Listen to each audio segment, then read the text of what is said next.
Merhaba, je suis Denis. Aujourd'hui, je vous fais une petite vidéo pour vous donner un avis sur les différences entre les Français et les Turcs, vu que ça fait maintenant presque 3 ans que je vis ici.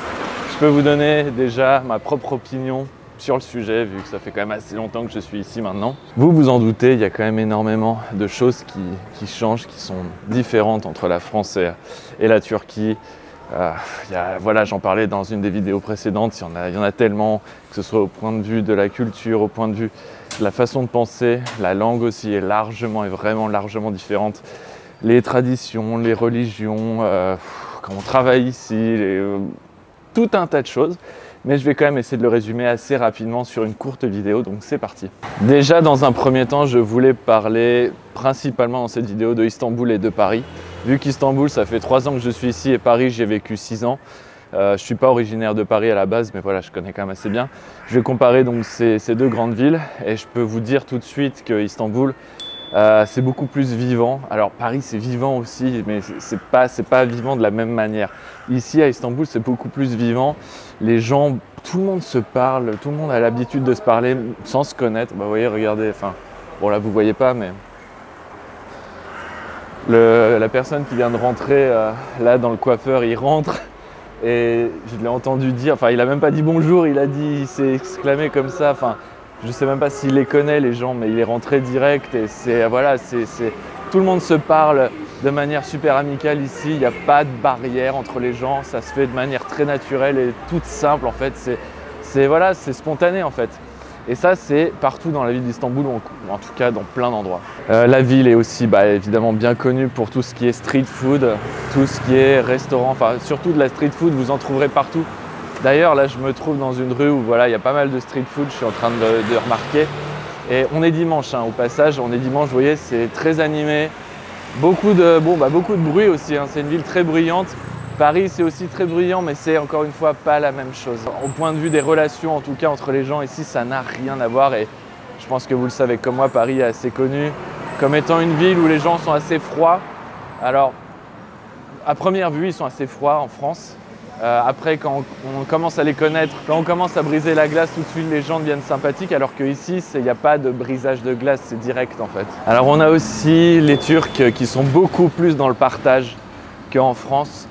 Au point de vue de leur culture et de leur tradition. Alors encore une fois, c'est que mon exemple à moi. Mais quand je suis arrivé ici en Turquie, la première fois, donc avant même que je déménage ici, c'était il y a 6 ans, j'ai tout de suite remarqué, vu que je suis un étranger, j'ai remarqué tout de suite, ils me déroulent, entre guillemets, ils me déroulent le tapis rouge, c'est-à-dire qu'ils veulent, vu que je suis leur invité, ils veulent vraiment me montrer la meilleure facette de leur histoire, de leur culture, de leur tradition, de leur cuisine et compagnie.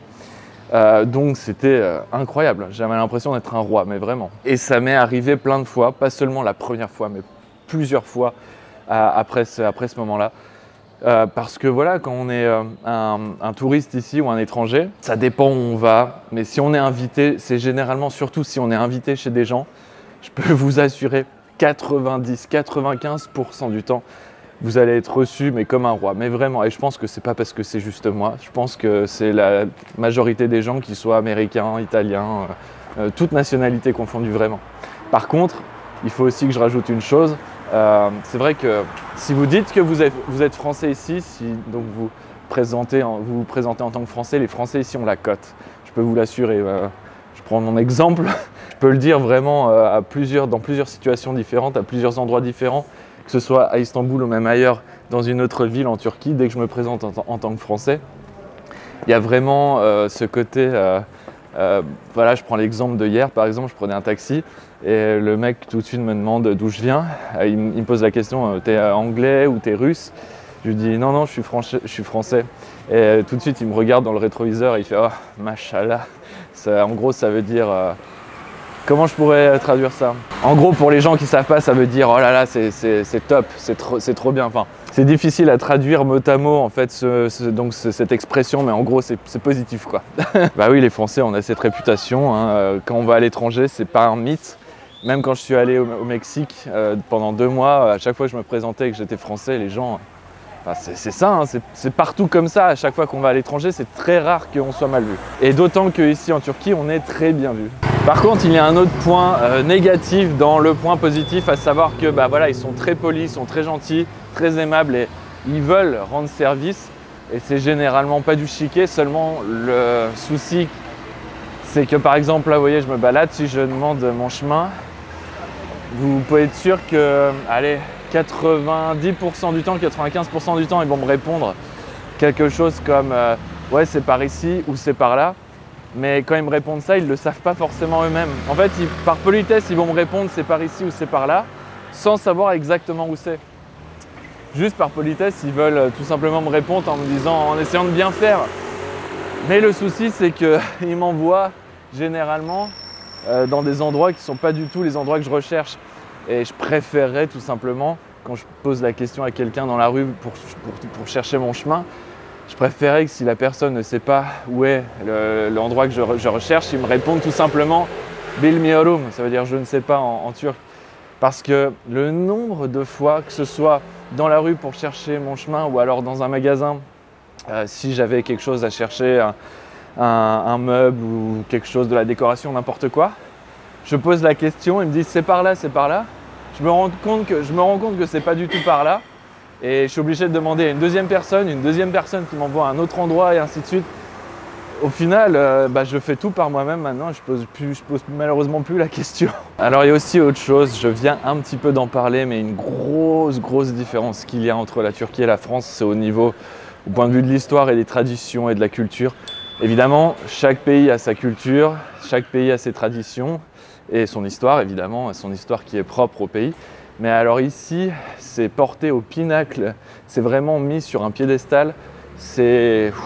Parfois, ça peut être assez perturbant pour certaines personnes parce que, oui, c'est pas une légende, les Turcs sont très nationalistes et comparé à la France, c'est l'opposé le plus strict. C'est-à-dire qu'en France, nous c'est le contraire, il faut limite renier tout ce que la France a fait. En tout cas, c'est ce qu'on entend très souvent dans les canaux traditionnels mainstream français, que la France, elle n'a pas fait ça bien, elle a fait ci qui n'était pas bien, elle a fait ça qui était négatif et compagnie. Ici, c'est l'inverse total. Ici, c'est limite full propagande 100% turque. Et je trouve ni ça bien ni ça mal. C'est vrai que ça peut paraître perturbant, mais en soi, je trouve ça même quand même plus intéressant si un peuple est fier de son histoire et de ses valeurs. On le sait tous, chaque pays a ses problèmes, chaque pays a fait des choses qui n'étaient pas forcément bien, des choses qui étaient bien mais aussi pas forcément bien. Il y a des zones d'ombre dans chaque histoire de chaque pays, dans chaque peuple. Seulement ici, ils s'en foutent et je pense qu'ils ont raison. En fait, je pense que la chose qui serait la mieux, ce serait un mix entre la France et la Turquie de ce point de vue-là, sur ce sujet-là. Parce que c'est vrai qu'en Turquie, c'est poussé à son paroxysme, alors qu'en France, comme j'utilisais le mot se renier, c'est tout à fait ça. Faudrait un mix des deux, je trouve, pour trouver, on va dire, le juste milieu. Il faut aussi que je parle d'une chose qui est pour moi maintenant absolument évidente. C'est quand on se trouve, alors c'est principalement pour Istanbul, c'est quand on se trouve à Istanbul, les Turcs ne savent pas conduire, mais c'est affreux. Mais c'est surtout à Istanbul, encore une fois. Je suis allé dans plein d'autres endroits en Turquie, c'est pas le cas. Mais alors ici, les gens ne savent absolument pas conduire. Ou en tout cas, ils font tout pour faire n'importe quoi sur la route. Parce qu'ils savent qu'il n'y a pas de règles, donc voilà, c'est open bar. Ça double à droite, ça double à gauche, ça grille des feux, ça grille des priorités, ça klaxonne, mais non-stop. C'est bruyant, ça roule de manière nerveuse à chaque coin de rue. D'ailleurs, je fais bien attention en regardant un peu partout pour traverser, avant de traverser, parce que ouais, ça peut être aussi assez dangereux parfois quand on est piéton. Donc c'est le lot de beaucoup de grandes villes, évidemment, dans toutes les grandes villes, la plupart des grandes villes dans le monde, les gens conduisent un peu n'importe comment, mais alors je peux vous assurer qu'ici, si vous devez conduire une voiture ici, bon courage. Je pense que vous allez perdre 10 années de vie en roulant 1 heure ici, mais vraiment, vous allez perdre tous vos cheveux, vous allez mourir de nervosité. J'en parlais déjà un petit peu au début de cette vidéo, mais c'est vrai que les gens ici sont beaucoup plus directs et beaucoup plus sociables qu'en tout cas à Paris. Encore une fois, le comparatif, la différence entre Paris et Istanbul. C'est-à-dire que ici, tu vas te présenter à quelqu'un et tout de suite, ça va être Abi, ça veut dire frère, tout de suite. Et ensuite, il te pose des questions parfois même super indiscrète après 30 secondes de parlotte. Parfois c'est assez con, c'est assez surprenant. Et c'est quasiment ça tout le temps. Surtout moi quand je parle avec des mecs, c'est toujours comme ça. Quand je parle avec des filles, il y a moins d'indiscrétion. Elles sont plus sur la retenue. Je trouve ça pas plus mal d'ailleurs. Même si c'est assez drôle quand même parfois parce que ça m'est déjà arrivé de parler à des filles, des inconnus, dans des soirées ou quoi, et même pas au bout de 2 minutes, elles me demandent si je suis célibataire, alors que franchement en France, on pose pas la question comme ça au bout de 2 minutes. Et d'ailleurs on la pose pas, enfin je sais que généralement on la pose pas aussi directement, aussi cash comme ça. Mais ici, ils s'en foutent un peu, enfin c'est-à-dire que voilà, on discute et on se connaît pas et en fait on discute comme si on se connaissait depuis déjà très longtemps. C'est assez marrant. C'est assez déroutant aussi parfois. Et ça rejoint aussi un peu ce que je viens de dire, c'est-à-dire que les Turcs sont aussi bien plus chaleureux entre eux. Il y a ce contact, il y a cette chaleur humaine qu'ils ont entre eux. C'est-à-dire que par exemple nous, on va se serrer la main pour se dire bonjour, au revoir, et une petite bise comme ça, un peu furtive. Alors que ici, moi, les gens que je connais, plus les gens qui se connaissent entre eux, je le vois de façon tout le temps. On se serre pas forcément la main, c'est-à-dire qu'il y a des signes assez marrants. Par exemple ici, ils s'embrassent beaucoup, ils se serrent dans les bras énormément. Que ce soit entre mecs ou entre filles ou entre mecs et filles, c'est exactement la même chose, ça ne change rien. Voilà, ils ont beaucoup plus de contacts chaleureux entre eux et ça se fait beaucoup plus naturellement, alors que c'est vrai qu'en France, les contacts sont beaucoup plus froids. Je ne dis pas que tous les gens en France sont froids, mais vous voyez ce que je veux dire, c'est moins habituel de voir ce genre de choses.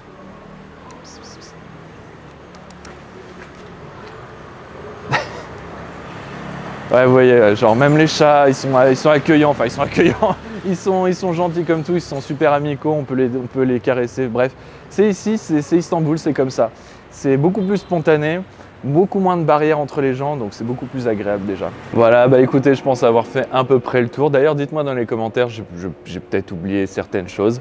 À vous de me dire dans les commentaires. En tout cas, moi, c'est mon expérience personnel depuis 3 ans que je vois tous les jours. Sur ce, je vous laisse vous abonner, 2 vidéos par semaine comme d'habitude, activez la cloche, très important pour le référencement de cette chaîne, likez, partagez, commentez et à une prochaine vidéo. Ciao Caline.